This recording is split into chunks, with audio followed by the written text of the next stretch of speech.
Welcome back everyone. In this video, I'll show you how to make your text jitter in iMessage on your iPhone running iOS 18. So if you want to give an animation where your text is jittering, then let me show you how to do this. So first you want to go ahead and open up Message. Now here you want to go ahead and type in something. So I'll put down jitter me. Now go ahead and highlight whatever you've typed. Now just above the keyboard, you'll see this new animation button here, A. Go ahead and select it. From this here, you'll get a list. Go ahead and select jitter. And as you can see, it's kind of shaking violently. So once you're happy with that, go ahead and send it off. So when you send it off, the other person will basically see your text jitter and shake violently.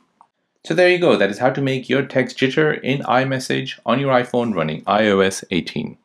Now, if you're new on the channel and you want to find out more about your iPhone, your Android phone, or any other social media apps, then don't forget to subscribe to this channel. Hit the like button if you find this video useful. Thank you for watching and see you in the next one.